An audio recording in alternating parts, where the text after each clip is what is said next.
Sekali lagi, Jatman dilahirkan oleh NU, bahwa Jatman punya induk organisasinya namanya Nahdlatul Ulama. Sangat menyayangkan bila mana tokoh yang digadang-gadang sebagai ulama sufi, ulama tasawuf, Rois Jatman ini organisasi yang sakral. Karena ini di dalam NU ini, Jatman inilah yang merupakan ulama-ulama ahli thoriqoh, itu yang urusannya bukan urusan duniawi lagi, tapi urusan itu adalah membimbing umat menuju keridhaan Allah. Nah, ini kami sangat menyayangkan apabila dipimpin oleh oknum yang, mohon maaf, melakukan pembohongan publik, membelokkan sejarah NU, sejarah Jatman, sejarah tokoh Nusantara, kemudian membuat makam-makam palsu, bahkan malah berbisnis franchise makam keramat palsu. Ini kami amat sangat prihatin. Ini NU harus segera bertindak, harus segera membersihkan nama baik NU, membersihkan nama baik para ulama-ulama tasawuf. Secara resmi karena diundang resmi pula oleh PBNU. Ini dalam rangka pertemuan anak dan bapak. Bukan menentang siapa-siapa dalam hal ini. Saya menyatakan memundurkan diri dari kepengurusan Jatman Husniyah Kecamatan Pakong. Assalamualaikum warahmatullahi ta'ala wabarakatuh. Jumpa lagi dengan Arman Al-Fatih. Apa kabar teman-teman semua dimanapun Anda berada, semoga sehat-sehat selalu. Di video kali ini kita akan melayangkan beberapa cuplikan yang mana ini ada Habib Lutfi bin Yahya yang melawan PBNU tentang masalah Jatman nih teman-teman ya. Dan ada juga dari pengurus Pakong yang ramai-ramai memundurkan diri dari kepengurusan Jatman. Waduh, lantas apa yang melatar belakangi masalah ini sehingga Habib Lutfi bin Yahya melakukan seperti ini? Kita simak dulu videonya. Topik kita sore ini adalah Lutfi bin Yahya melawan PBNU, konflik tentang Jatman. NU sebagai bapak, Jatman sebagai anak. Ini paling penting di sini. Perihal instruksi pada Idaroh Aliyah dan Idaroh Wusto Jatman se-Indonesia tentang larangan menghadiri silaturahmi Idaroh Wusto Jatman yang diselenggarakan PBNU. Ditandatangani Rois Am Dr. Habib Muhammad Lutfi Ali bin Yahya. Tuh. Kalau bahasa Serang mah duraka. Duraka kalau orang Serang. Sekali lagi, Jatman dilahirkan oleh NU, bahwa Jatman punya induk organisasinya namanya Nahdlatul Ulama. Maka dengan ini kami selaku Rois Jatman menginstruksikan kepada pengurus pleno Idaroh Aliyah dan Idaroh Wusto se-Indonesia. Pertama, Idaroh Aliyah memastikan bahwa kegiatan silaturahmi tersebut hanya akan dijadikan sarana kudeta dan mengambil alih kepengurusan Idaroh yang sah.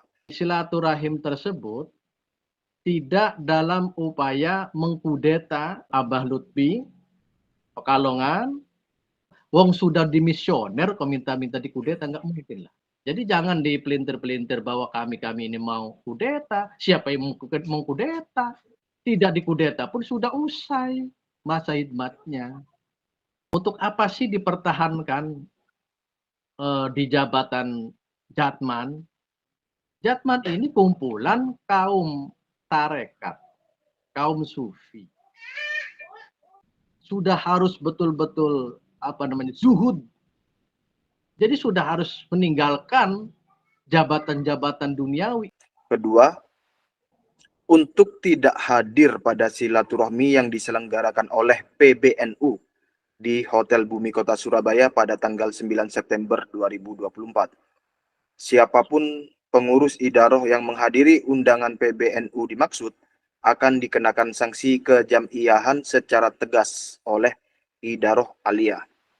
Yang jelas kami ini kalaupun hadir itu sebagai kepatuhan anak kepada bapak. Kepatuhan Banom terhadap induk organisasinya. Kepatuhan Jatman terhadap PBNU. Kalau misalkan pihak Idaroh Aliyah bersikukuh untuk melarang kami, sebenarnya tidak ada hak. Tidak ada hak. Audiens sekalian, saya tampilkan di layar surat dari PBNU. Pengurus Besar Nahdlatul Ulama mengundang Idaroh Wusto Jam'iyah Ahli Thariqah Al-Mutabaroh An-Nadiyah Jatman untuk hadir pada Kamis 19 September jam 12 sampai dengan selesai. Tempat Hotel Bumi Kota Surabaya. Agenda silaturahmi Jatman bersama pengurus besar Nahdlatul Ulama. Jadi agendanya adalah sekali lagi silaturahmi Idaroh Wusto Jatman bersama pengurus besar Nahdlatul Ulama. Ditandatangani oleh Kiai Haji Zulfa Mustafa, Waketum, dan Dr. Andes Haji Lukman Hakim, MSI Wakil Sekjen. Tembusan Rois Am PBNU dan Ketua Umum PBNU. Itu surat dari PBNU. Saya langsung ke Kiai Haji Hamdan Suhaimi. Bagaimana Kiai Hamdan? Kiai Hamdan menyikapi adanya surat ini, Yai. Dipersilakan, Yai. Assalamualaikum warahmatullahi wabarakatuh. Saya Hamdan Suhaimi, kapasitas dalam Jatman atau posisi di Jatman sebagai Sekretaris Tani Imdaiyah dari Idaroh Wusto Provinsi Banten, Idaroh Wusto Jatman Provinsi Banten. Di dalam Jatman ada kira-kira 41 tarekat. Apapun tarekatnya, yang jelas Mu'tabaroh. Yang secara jumhur ulama ittifaq bahwa tarekat tersebut tidak melenceng dari syariat dalam koridor mazhab Ahlus Sunnah wal Jamaah. Nah, kemudian karena banyaknya tarekat itu, yang muktabar itu disatukan dalam sebuah wadah organisasi namanya Jam'iyah Ahlul Thariqah Mu'tabaroh An-Nahdiyah. Kenapa memakai kata An-Nahdiyah? Karena Jatman ini adalah diinisiasi oleh ulama-ulama NU. Jadi saya ulangi lagi, lahirnya Jatman ini diinisiasi oleh ulama NU. Itu pada tahun 1957. 1957 ulama-ulama NU berkumpul di Pondok Pesantren Tegal Rejo, Magelang, Jawa Tengah. Lalu Jatman ini baru disahkan pada Muktamar NU di Semarang tahun 1979. Muktamar NU yang ke-26 kalau nggak salah di Semarang tahun 1979. Itu mengesahkan Jam'iyah Ahli Thariqah Mu'tabaroh An-Nahdiyah sebagai badan otonom dari NU. Ini paling penting di sini. Bahwa Jatman dilahirkan oleh NU. Sekali lagi, Jatman dilahirkan oleh NU. Dengan pengertian bahwa Jatman punya induk organisasinya namanya Nahdlatul Ulama. Baru kemudian pada tahun 1980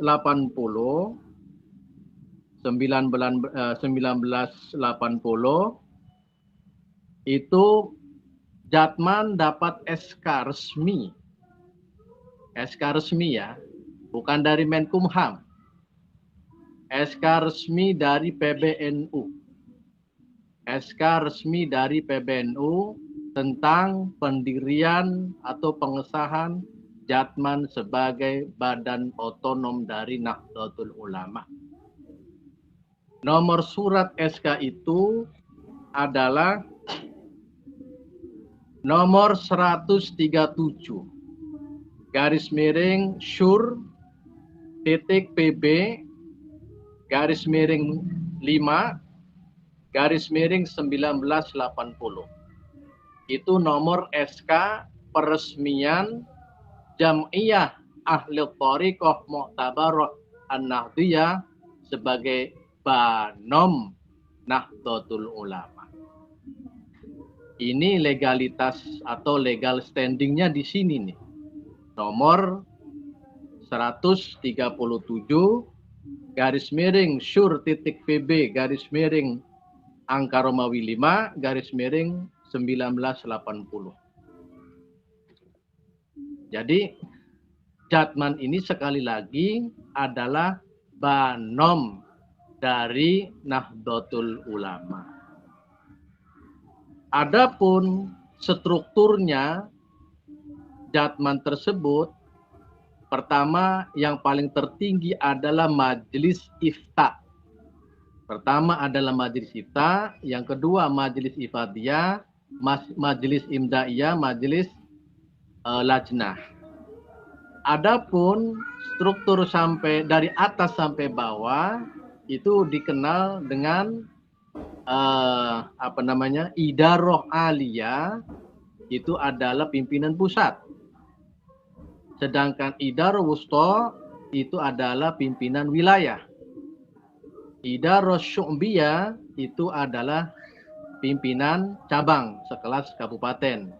Tingkat kecamatan adalah Husniyah. Sedangkan tingkat desa itu istilahnya adalah Sa'afiyah. Nah, dalam konteks persoalan hari ini, kami dari Idaroh Wusta Jatman Provinsi Banten sebenarnya sudah mengetahui rencana pertemuan terkait silaturahim tadi yang dibacakan di awal tadi terkait surat yang dilayangkan oleh PBNU yakni mengundang Idaroh Wusta. Jadi silaturahim itu sebenarnya hal yang wajar, pertemuan antara induk dan banom, induk dan cabang, anak dan bapak, istilahnya begitu. NU sebagai bapak, Jatman sebagai anak. Itu lumrah sebagai bentuk saling koordinasi, saling silaturahim. Jadi, nanti silaturahim tersebut tidak dalam upaya mengkudeta kepengurusan Idaroh Aliyah periode atau masa hikmat 2018-2023 karena memang sudah demisioner sebenarnya kalau bicara tahun.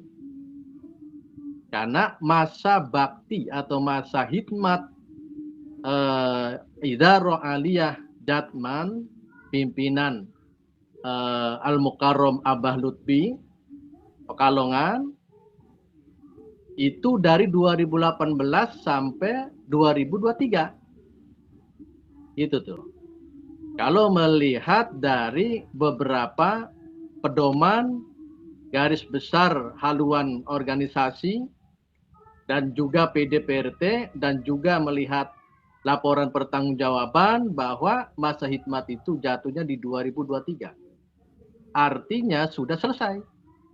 Ini berarti sudah demisioner. Maka Idaroh Wusta menjalin komunikasi ketika masa baktinya ini sudah selesai, tapi belum ada informasi muktamar untuk pergantian kepemimpinan gitu. Nah, sementara Abah Lutfi Pekalongan ini menjabat sebagai Rois Am Idaroh Aliyah itu sudah sejak tahun 2000. Berarti sekarang sudah hampir 20 tahun lamanya. Dalam organisasi itu tidak ada pengembangan, kaderisasi, dan regenerasi. Bisa diartikan kalau organisasi macam itu akan terjadi pembusukan. Karena tidak ada regenerasi atau kaderisasi. Nah, adanya silaturahim ini pengertiannya adalah penyegaran kembali ya. Pikiran saya mungkin mengasumsi menyegarkan kembali Jatman agar tidak membeku dengan tidak adanya kaderisasi dan regenerasi. Mungkin itu. Nah, kami Idaro Wusto Provinsi Banten itu jelas menolak instruksi untuk tidak menghadiri di acara silaturahim tersebut, karena memang silaturahim itu penting antara anak dan bapak, antara Jatman dengan NU, karena Jatman adalah badan otonom dari Nahdlatul Ulama. Sudah sangat wajar apabila kami bertemu dengan bapaknya. Itu sudah sangat wajar apabila anak pengen ketemu dengan bapaknya. Sementara si anak ini sudah selesai masa khidmatnya.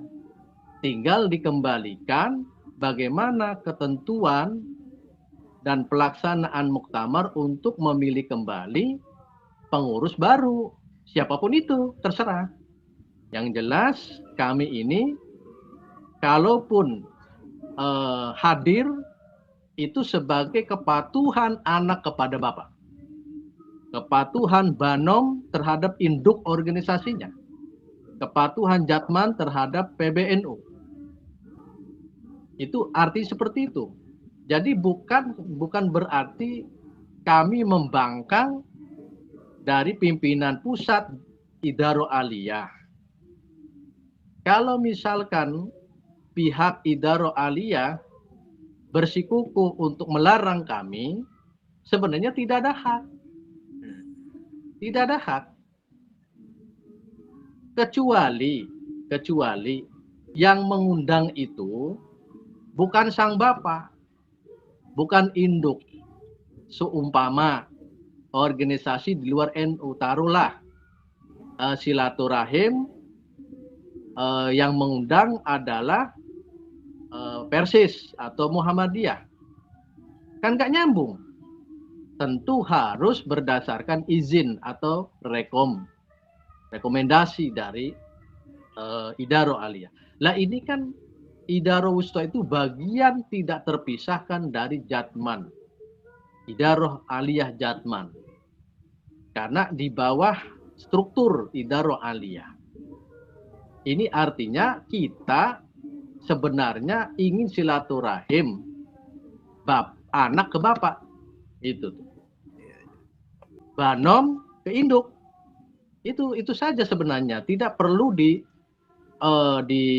diopinikan seolah-olah mau kudeta, mau pengambilan ahlian paksa. Tidak diambil paksa pun sudah selesai sebenarnya masa khidmatnya ini. Jadi tidak benar bahwa silaturahim itu dalam upaya mengkudeta kepengurusan Abah Habib Lutfi Pekalongan. Tidak seperti itu menurut saya. Itu murni anak ingin ketemu bapaknya dalam rangka silaturahim. Ini diperkuat oleh Rois Idaro Wusto, yakni Abah Kiai Haji Tobari Syadili. Beliau mengatakan hal semacam itu kepada saya. Ini dalam rangka silaturahim, anak ingin ketemu bapaknya karena dalam masa khidmatnya sudah selesai di tahun 2023. Dari masa khidmat 2018 sampai 2023. Ini tahun 2024. Kami sebenarnya menunggu muktamar Jatman. Surat belum ada, pemberitahuan tidak ada, informasi tidak ada, berita tidak ada. Maka wajar apabila PBNU mengundang Idaro Wusto seluruh Indonesia dalam rangka kemungkinan minta penjelasan dari perkembangan Jatman karena masa khidmatnya sudah selesai atau demisioner. Harusnya ada caretaker, mestinya ini ya, caretaker. Karena masa khidmatnya sudah selesai. Nah, wong sudah dimisioner kok minta-minta dikudeta, nggak mungkin lah. Jadi jangan dipelintir-pelintir bahwa kami ini mau kudeta. Siapa yang mau kudeta? Tidak dikudeta pun sudah usai. masa hidmatnya. Ya, Gitu. ya, ya.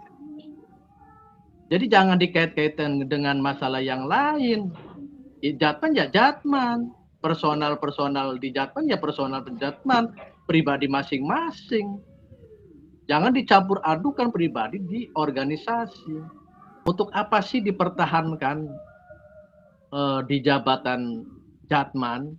Toh nggak ada apa-apanya, hanya sekedar kita menjaga marwah daripada ajaran tasawuf dalam mazhab Ahlussunnah wal Jamaah.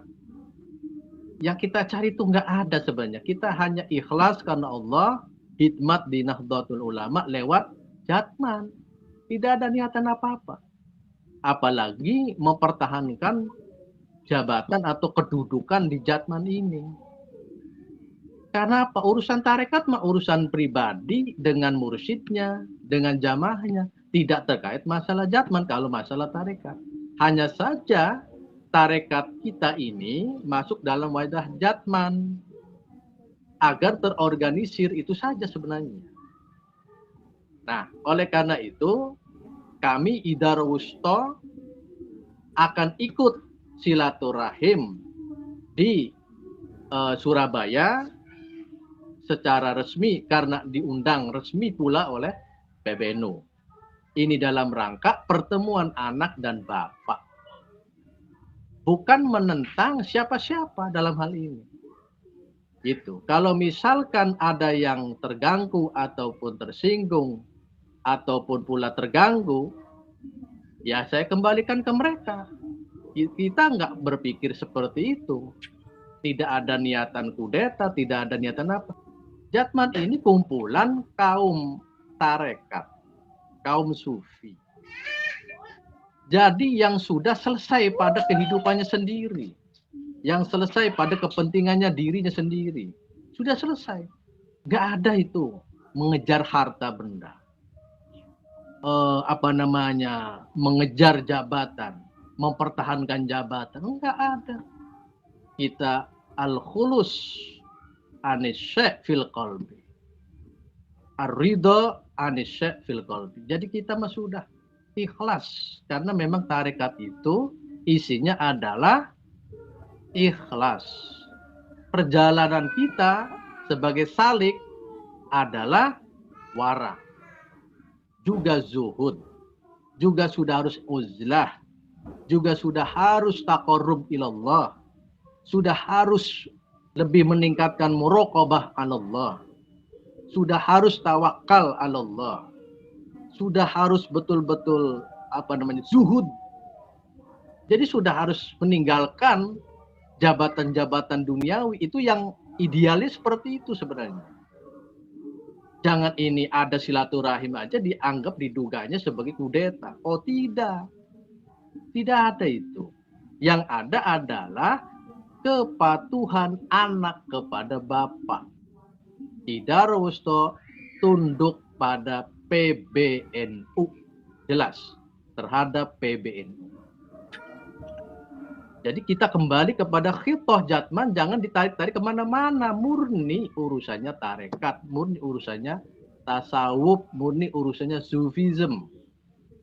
Jangan ditarik-tarik ke politik. Saya sepakat dengan pendapat Abah Kiai Tobari Sadeli, jatman jangan ditarik-tarik ke politik, praktis. Oleh karena itu kami Idara Wusto Provinsi Banten dan mengajak Idara Wusto Provinsi seluruh Indonesia tunduk patuh pada PBNU. Jadi menghimbau agar hadir dalam silaturahim tersebut dan menolak instruksi tersebut. Instruksi untuk tidak mendatangi, kita tolak. Yang jelas kita anak mendatangi bapaknya. Mungkin itu sementara. Ya, baik. Terima kasih Kiai Hamdan. Sangat jelas mulai dari kronologi historis, struktur organisasi yang khas, dan seterusnya. Bagaimana tuh Bagus Mogi jenengan melihat apa yang terjadi ini? Oke, matur nuwun. Assalamualaikum warahmatullahi wabarakatuh. Ini luar biasa pencerahan dari Kiai Hamdan Suhaimi. Berarti emang kita sudah mengetahui bahwasanya dari sejarah awal mula Jatman yang di tahun 1950-an. Jatman tuh juga menjadi Banom di tahun 1979.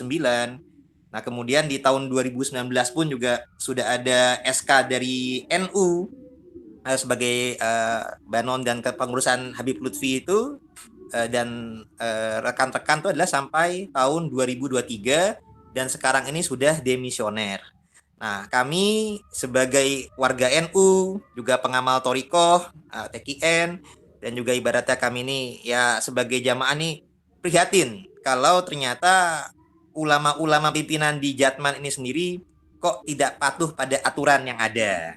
Nah, jadi dalam hal ini kami memberikan saran masukan kepada Abah Habib Lutfi, Mbok Yao jangan mudah menyatakan ada yang pihak yang mengkudeta sebagaimana dinyatakan dalam kronologis tadi. Karena ini juga bukan merupakan sebuah kudeta, wong kepemimpinan kepengurusannya sudah demisioner. Jadi kalau sudah demisioner, mestinya legowo untuk silaturahim. Karena kan namanya Jatman ini adalah badan otonom. Nah, tapi kami juga menyayangkan karena dalam surat yang ada, kami melihat ini Jatman kok ada SK Kemenhukamnya tunggal apa ya personal. Padahal kan dia semestinya badan otonom di bawah NU. Nah, karena kalau kami melihat nih ketika dalam surat pelarangan dari Jatman kepada anggota-anggotanya menghadiri silaturahim dengan PBNU, itu di kop suratnya ada tulisan SK Kemenhukam. Jadi bukan SK dari PBNU-nya, tapi kami lihat di sini bahkan ada SK Kemenhukamnya langsung. Yang seakan-akan nih Jatman ini berdiri secara independen. Nah, tapi yang ingin kami tanyakan, kok dalam surat pelarangan tersebut, Jatman ini di kop suratnya ada SK dari Menteri Menteri Hukumnya langsung sendiri. Seakan-akan Jatman ini sudah merupakan organisasi yang independen karena ada SK Menteri Hukum dan Hak Asasi Manusia gitu. Gimana itu pendapat Yai tentang adanya SK tersebut Yai di tahun 2019? Ya, jadi masalah ini saya juga belum begitu memahami secara detail terkait badan hukum dari Jatman dari Kemenkumham secara yuridis terhadap Jatman. Nah, setahu saya dan sepaham saya, yang namanya Banom itu SK-nya dari induknya. Seperti halnya GP Ansor, PMII, dan juga Fatayat, Muslimat, dan lain sebagainya.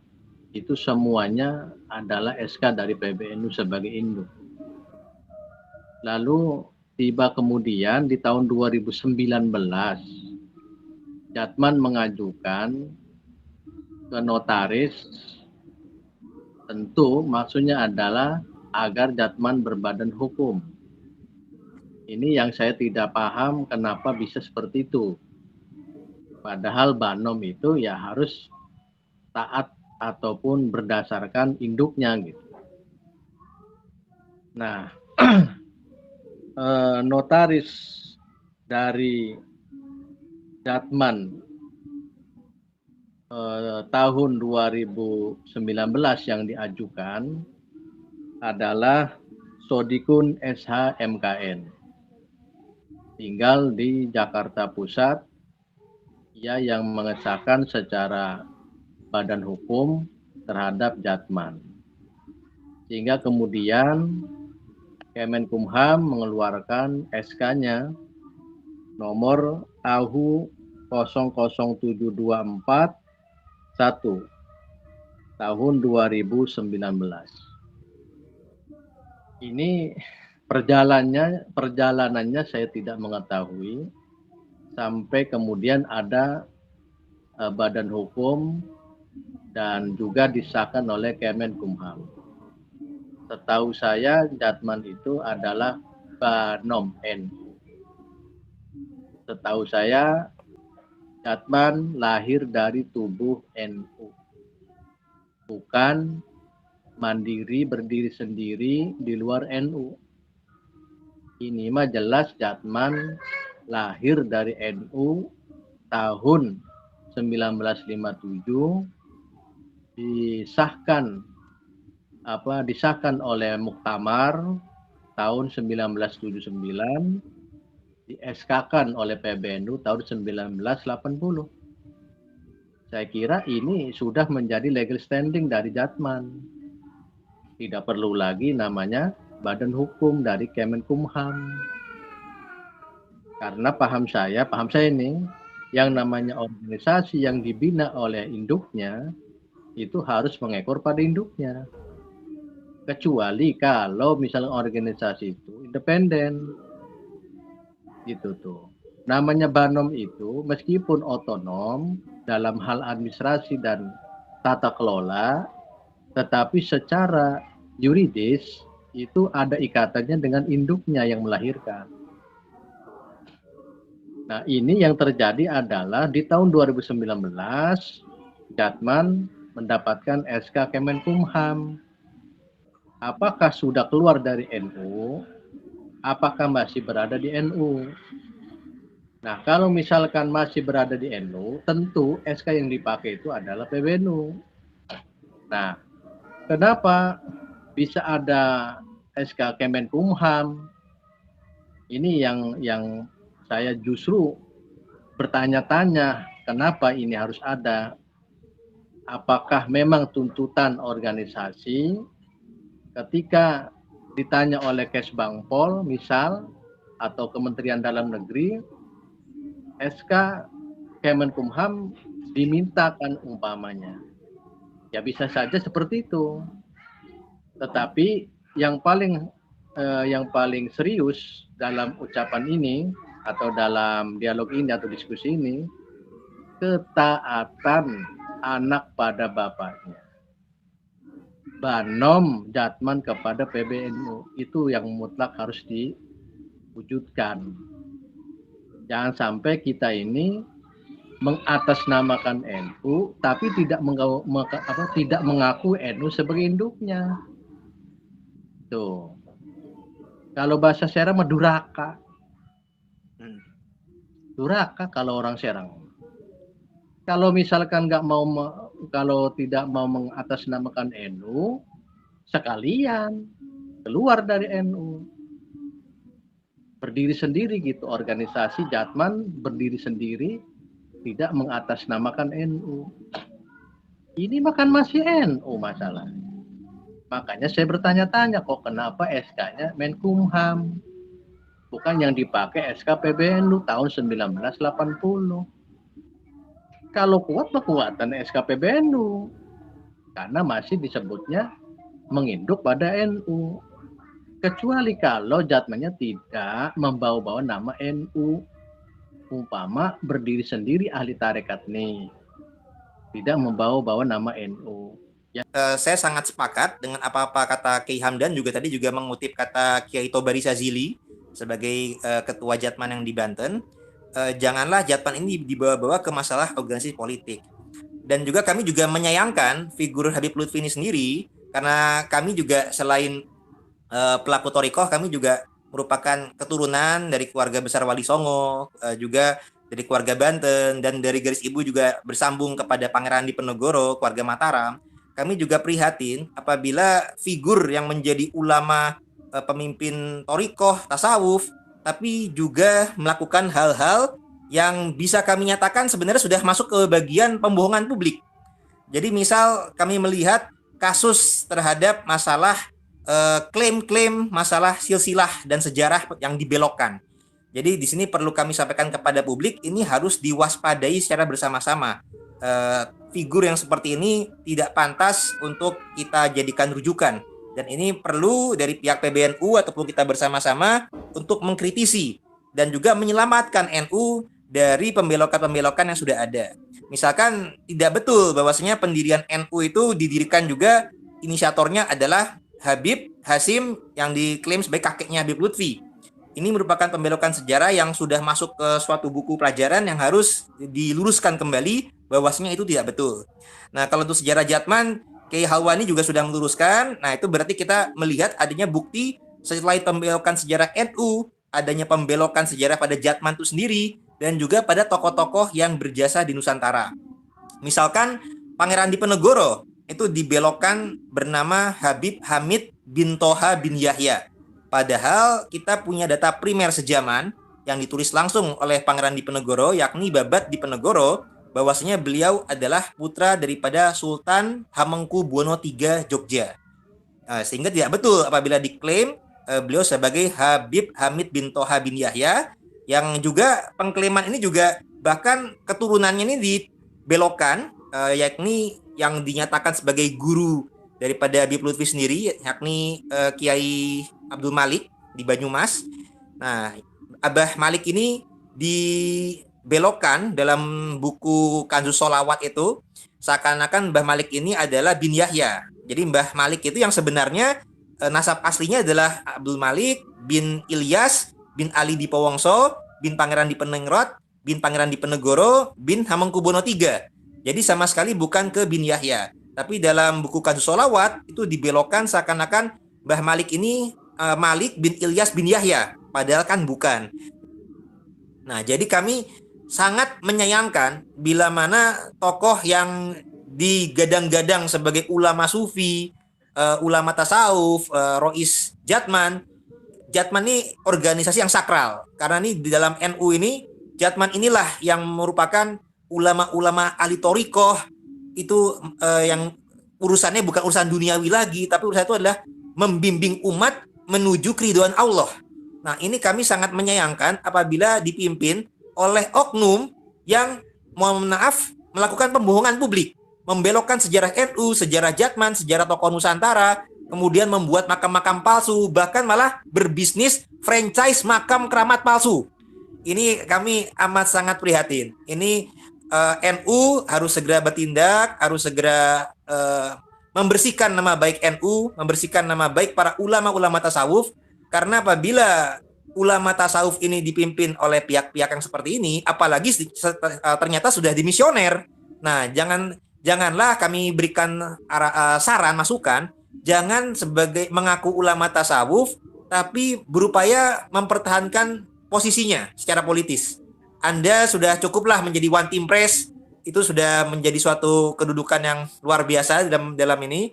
Anda juga sudah punya pimpinan Kanzus Sholawat, umat juga sudah banyak yang hormat.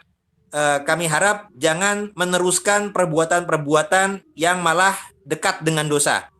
Harap tobat, bahkan kalau kata-kata guru gembul di Robito Alawiyah, tidak hanya beliau tapi semuanya itu harus mawas diri. Nah, cuman dalam kasus ini kita jelaskan kepada Habib Lutfi untuk jelas mawas diri. Yang tadi disebutkan bahwa ada akta Kemenkumham pendirian Jatman. Ini kalau saya pelajari struktur kronologis dan surat yang kita pegang hari sore ini nampaknya benar kata Tubagus Mogi Nur Fadil, ini nampaknya PBNU lah yang dikudeta dalam hal konteks Jatman ini. Jatman hendak diambil dari PBNU kemudian diberdirikan sendiri. Dan singkat saja, menurut Kiai Hamdan, bagaimana pandangan saya yang barusan ya? Ya, memang idealnya bahwa Jatman itu tetap memakai SK PBNU sebagai induk organisasi. Itu idealnya begitu. Tetapi kemudian kalau misalkan pihak Kemendagri, dalam hal ini Kesbangpol, meminta badan hukum karena memang ada aturan dari Permen Dagri umpama, ya kemungkinan dari sanalah latar belakang itu adanya SK Kemenkumham. Ini mah positif thinkingnya saja ya. Betul. Ya, praduga tak bersalah. Ya, praduga tak bersalah. Karena memang organisasi seperti kepemudaan, kayak partai politik, kayak kemasyarakatan dan yayasan, sampai yayasan itu diminta dasar legalitasnya itu dari Kemenkumham. Kemungkinan besar Jatman ini pun arahnya ke sana, diminta secara legalitas oleh Kemendagri berdasarkan Kemenkumham gitu. Ya, ya, ya, Jadi baik, baik. tidak bukan sebagai sebuah pencurian secara halus, bukan. Oh, enggak, ya, ya, baik, baik. Saya belum mengarah ke sana gitu, belum. Karena Belum ya. lainnya juga seperti itu. Hampir rata-rata bernama organisasi harus terdaftar di Kesbangpol. Tapi kalau misalkan secara de facto, de jure, dan secara historikal, itu Jatman adalah anak dari NU. Itu sudah jelas. Baik, baik, baik, baik. Oke, Ya, izin. silakan. Itu bagus Mogi. Oke, Mas Devki. Ya, baik. Jadi artinya ini apa yang disampaikan Kiai Hamdan ini kan suatu bentuk akhlak daripada seorang kiai tasawuf, ya, itu husnuzon dulu, praduga tak bersalah. Tapi intinya begini, kalau kami melihat di sini surat undangan dari PBNU ini kan juga jelas mungkin arahnya juga untuk tabayun. Nah, karena dalam Islam ini kan kita perlu tabayun. Kenapa nih ibaratnya sudah demisioner, kok belum ada muktamar-muktamar? Maka pertanyaan Mas Rifki tersebut tentang hal tersebut memang itu mestinya ditabayunkan. Makanya kami himbau dalam YouTube podcast ini, Mbok Yao, Abah Habib Lutfi yang mulia beserta jajaran-jajaran ini ya, ikutilah undangan PBNU untuk silaturahim, untuk tabayun. Silahkan menjelaskan. Kan kita juga memang nggak tahu persis kenapa ada SK yang seakan-akan independen gitu. Kan tadi kata Ki Ageng Matraman alias Kiai Hamdan ini, beliau dengan husnuzonnya bisa jadi seperti itu. Tapi bentuknya bagaimana, faktualnya bagaimana, yaitu perlu tabayun. Nah, makanya untuk tabayun tersebut, monggo Abah Habib Lutfi hadirlah ke undangan PBNU dan jangan melarang-larang para kiai-kiai Jatman yang lain yang punya kesadaran bahwasanya Jatman ini sebagai badan otonom PBNU, jangan dilarang untuk tidak boleh hadir. Jangan diancam akan diberikan sanksi tindakan. Karena yang diketahui oleh para anggota Jatman yang masih berkesadaran bahwasanya Jatman ini adalah badan otonom daripada PBNU, ya ini satu induk, PBNU adalah induknya daripada Jatman. Nah, Mbok Yao kalau sudah ada undangan, wajib loh menghadiri undangan apalagi yang maslahat gitu. Juga sebagai tempat media untuk bertabayun, silaturahim. Nah, ini harusnya wajib dihadiri, bukannya malah nggak mau hadir, kemudian nyuruh yang lain jangan hadir. Memfitnah bahwasanya ini ada kudeta. Nah, itu kalau menyatakan ada mau kudeta dalam pandangan kami itu merupakan fitnah. Wong sudah demisioner kok malah menganggap yang hadir akan menjadi ajang untuk mengkudeta. Kudeta itu kalau belum demisioner. Ini sudah demisioner kok malah melarang-larang, memberikan ibarat itu ancaman. Kalau menurut kami itu surat tersebut adalah bukti adanya ancaman kepada kiai-kiai yang menyadari bahwasanya Jatman ini adalah badan otonom daripada PBNU. Jadi karena kita ini hanya tidak bisa berandai-andai, maka kami himbau silakan Abah Habib Lutfi dan jajarannya yang sudah demisioner sebenarnya hadirlah undangan PBNU untuk silaturahim dan tabayun. Dan kami menghargai para kiai-kiai Jatman yang punya kesadaran bahwasanya Jatman itu aslinya adalah badan otonom daripada PBNU, sehingga insya Allah akan tetap menghadiri undangan PBNU dan mengindahkan surat himbauan dari pengurus yang sudah demisioner. Nah, itu jadi kami menghargai kalau ada yang tetap hadir.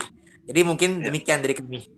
Ya, terima kasih kepada Tuh Bagus Mogi Nur Fadil Satya dan terima kasih pada Ki Haji Hamdan Suhaimi atas kerawuhannya sore hari ini. Assalamualaikum warahmatullahi wabarakatuh. Bismillahirrahmanirrahim. Alhamdulillah wassalatu wassalamu ala Rasulillah Muhammad ibn Abdullah wa ala alihi wa sahbihi wa mawala wa ba'da. Saya Abdul Hamid Abdul Raqib An-Naqsyabandi. Pada kesempatan ini saya menyatakan memundurkan diri dari kepengurusan Jatman Husniyah Kecamatan Pakong. Selama ini saya mengabdi dan berkhidmat dalam kegiatan-kegiatan Jatman di Kecamatan Pakong, maka pada malam hari ini saya nyatakan saya keluar dari kepengurusan Jatman Pakong, Jam'iyah Ahli Thariqah Al-Mu'tabarah Idarah Husniyah Kecamatan Pakong, dan termasuk jajaran kepengurusan di Jatman Idarah Jatman Husniyah Kecamatan Pakong juga menyatakan pengunduran diri selama belum ada pembenahan dari PBNU untuk kepengurusan Idarah Aliyah Jatman. Apalagi saat ini ada indikasi pelanggaran dan pembangkangan dari Idarah Aliyah Pusat, Jatman Pusat kepada PBNU. Selama Idarah Aliyah tidak takdim dan tidak sam'an wa ta'atan kepada PBNU, maka kami dan saya pribadi dan semua pengurus Jatman di wilayah Kecamatan Pakong ini akan mengundurkan diri dari kepengurusan Jatman. Maka dari itu, kalau seumpama ada indikasi, apalagi ada indikasi Jatman Idarah Aliyah mempunyai Menkumham sendiri di luar PBNU, maka kami tidak akan mengikuti Idarah Aliyah pimpinan yang sekarang. Kami akan terus mendukung PBNU untuk kesempurnaan Jatman Jam'iyah Thariqah An-Nahdiyah ke depan, agar supaya ada pembenahan. Keputusan ini kami ambil tanpa ada tendensi apapun, tanpa ada paksaan dari siapapun. Kami ambil keputusan ini bersama-sama. Assalamualaikum warahmatullahi wabarakatuh. Itulah tadi masalah yang dihadapi oleh Nahdlatul Ulama tentang perlawanan dari Habib Lutfi bin Yahya menghimbau kepada para pengurus Jatman untuk tidak menghadiri undangan dari Nahdlatul Ulama yang akan diadakan di Surabaya. Dan banyak sekali reaksi-reaksi dari kalangan ulama NU yang keberatan dengan langkah dari Habib Lutfi ini, teman-teman ya. Dan antaranya tadi sempat ada pemunduran diri dari pengurus Pakong yang ramai-ramai memundurkan diri dikarenakan masalah yang dilakukan oleh Habib Lutfi bin Yahya. Semoga masalah ini tidak berlarut-larut ya teman-teman ya, karena ini akan berdampak kepada stabilitas kepengurusan Nahdlatul Ulama. Semoga saja ini bisa terselesaikan dengan cepat. Bagaimana menurut teman-teman semua? Silakan lanjut di kolom komentar. Terima kasih sudah mengikuti channel ini dan terima kasih yang sudah mendukung channel ini. Semoga teman-teman semua diberikan kesehatan, kelancaran rezeki, dimudahkan segala urusannya dan dikabulkan segala hajatnya. Kita ketemu lagi di video selanjutnya. Akhirul kalam, wabillahi taufiq wal hidayah, waridha wal inayah. Wassalamualaikum warahmatullahi wabarakatuh.